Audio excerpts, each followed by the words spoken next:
Sige nga, isang ilaw. Oh, ganda rin na, oh. Pamayaman, oh. Isa ilaw. Wow! Yung isa. Yan ang pinakamaganda sa lahat.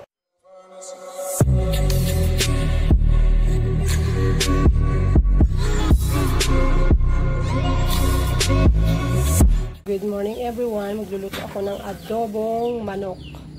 And ayan ang sibuyas, garlic. Tsaka gusto ng kids is may sili, medyo maanghang. And chicken cubes. Of course, toyo. Ayan, dato puti toyo. Ang gamit ko and suka and paminta. Hindi ko pa nasasalin yung pamintang nabili ko. Ayan, sobrang anghang nito. As in, puro talaga siya. Ayan guys, luto tayo. Ayan na guys, luto na ang aking adobo. Naglalawa sa sabaw. Ayan, gusto kasi ng kids is masabaw. And meron din kaming itlog na pula from Victoria, Laguna. Fresh na fresh. Bigay ng aking bayaw, bilas. Ayan. Masarap to guys. Kamatis lang ang ilagay natin is ulam na. Yan. Fresh na fresh. Good evening everyone. Punta muna kami ngayon ng SM. Maghahanap lang kami ng ilaw. Gusto ko yung simpleng ilaw lang na ilalagay dyan sa aming kesame. Bali, bagong ilaw na yung gagamitin namin. Pero gusto ko guys yung maliit lang na square. Tapos yung nagiging tatlong klase siyang ilaw. Pero gusto ko maliit lang para madali lang din siyang linisin. Ayoko na ng mga chandelier or yung mga kung ano-ano. Pero gagamitin pa rin namin yung luma naming chandelier. Pero maghahanap pa rin ako ng gusto ko yung maliit lang na ilaw na magagamit namin. Ay, merong nagbibideo okay kasi may birthday doon sa amin sa likod. Sana hindi ako maka-copyright. Okay guys, see you later. Tara na. Mas masarap kasi pumunta ng gabi. Hindi traffic. Dito kasi sa Cavite, ay, sobra na rin ang traffic. Pero ngayon, medyo maluwag-luwag na kasi pinatanggal na rin yung mga tinda-tindahan sa gilid-gilid ng mga tiyanggi-tiyanggi and bawal na magparada sa mga gilid ng kalsada kaya maaluwan na rin. Lakad-lakad na kami. Daming tao. Ang dami pala sasakyan. Lakad-lakad tayo. Si Daddy. Ganda ng pailaw.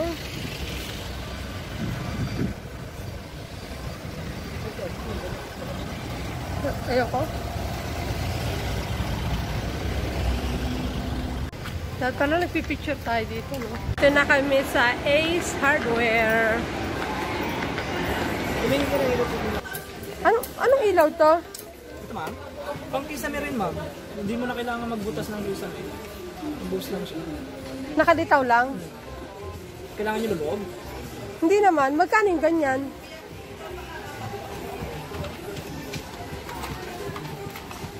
LED na yan? Ha? Ha, ito rin pala. 99 ma'am. Yan? Yung malaki? Yung mas malaki.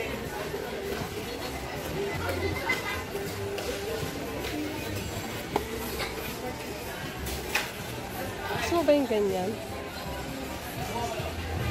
Uwi na kami.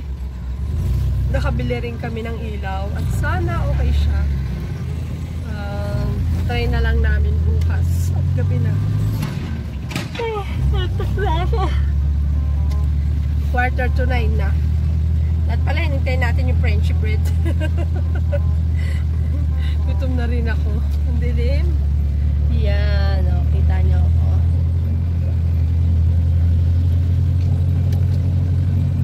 Sige nga, isang ilaw. Oh, ganda rin na, oh. Pangmayaman, oh.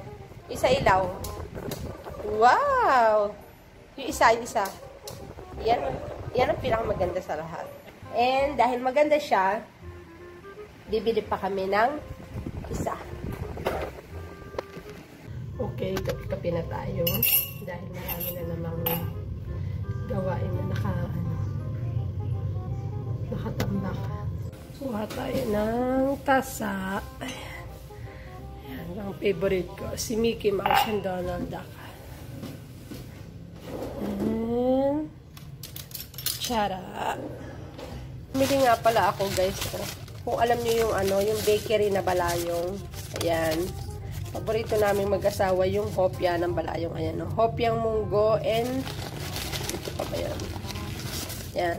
Hopyang baboy nila. And ang sarap talaga niyan, guys. Sobrang sarap. Saka yung kanilang hopyang munggo. Ayan. Ayan siya. Ang sarap-sarap niyan. 4 pesos ang isa. 20 pesos palagi yung binibili ko. And yung hopyang baboy nila is parang 5 pesos na. Ayan ang aalmusalin ko, guys. Ayan. Ang sarap niyan. Kagabi ko siya binili. Nung nag-grocery kami sa Pure Gold. And may pwesto rin doon yung Balayong Bakery.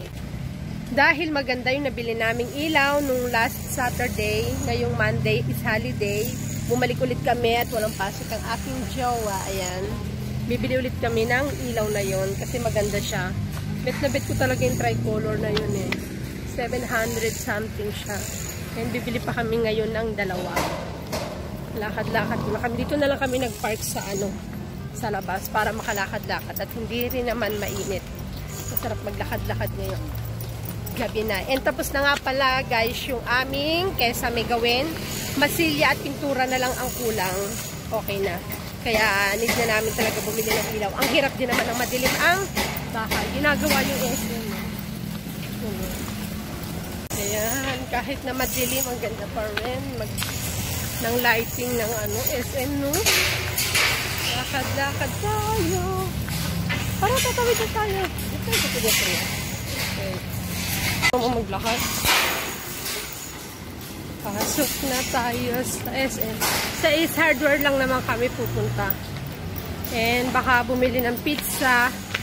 Request ng aking mga junakis. Eh, naglilinis sila sa bahay.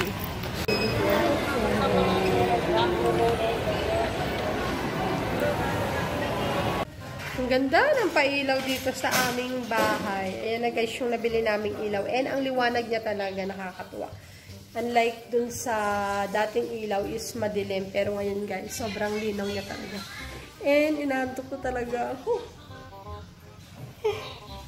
Nakabili kami. Isa na lang available. Dalawa pa dapat yung bibili namin. Kaya lang, ang available is isa na lang. Kaya isa lang yung nabili namin. And yan, bumili na lang kami ng pizza.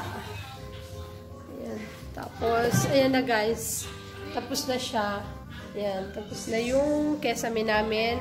Imamasilya na lang siya and pipinturahan. Tapos na. Tapos. Guys, ito yung nabili namin sa Ace Hardware. Ito yung klase ng ilaw. Light option siya. Tricolor na. And, bali, ganito lang yung itsura niya. Ayan. Tapos, ano na siya, yung magnetic. Ito guys yung price niya. 729.75 pesos. Bali 730 pesos na siya. 25 centavos na lang. Ano. Sana ay okay siya. Tapos 1 year warranty. Ayan. Yan ang ganda ng ilaw niya. Tricolor. Nakakatuwa. Ang lakas niya rin. 36 watts. Ayan, i-install niya na. Ito. Tapos doon niya na lang ilalagay. Ayan yung dati naming ilaw. Tapos hindi na namin ginagamit. Eh ngayon, ito yung nabili namin. Magagamit na namin siya. Ayan. Tinatanggal pala yan.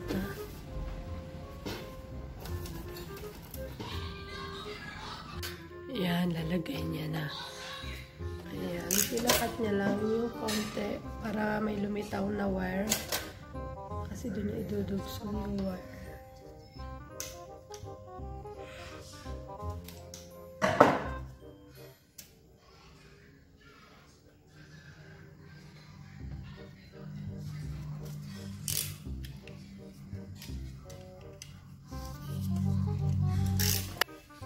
Ayan, tapos maglalagay lang siya ng wire para mahaba-haba. Kasi maiksi lang yung wire na nandun eh. Medyo nakalinis-linis na guys. Naipasok na yung ibang upuan. Pero yung mga upuan dun guys, yan. Hindi pa nailalagay. Naglinis lang kanina yung mga dito. Nagbali, nagpuna sila ng ano. Ayan o. Yung part na yun is nabasag siya, kaya sinementohan. Pinturahan na lang din. Ayan, pinunasan ng anak ko yung mga gilid kasi nagpalitada rin dyan sa side na yan. Ayan. And sa wakas, pasilya na lang ang kulang niya at saka pintura, okay na. Ayun guys, bale doon ilalagay yung ilaw kasi walang ilaw dito sa salas. Meron dito lang sa gitna at saka doon sa part na yan. Kain tayo guys, yung tirang pizza kagabi. Ayan, nilagyan ko ng hot sauce. Pizza Hut. Yung tirang pizza kagabi, ayaw nila kumain. Kami na lang. Ngayon magpupruits ako. Ayan, kain tayo. Ito yung lunch ko. Kain!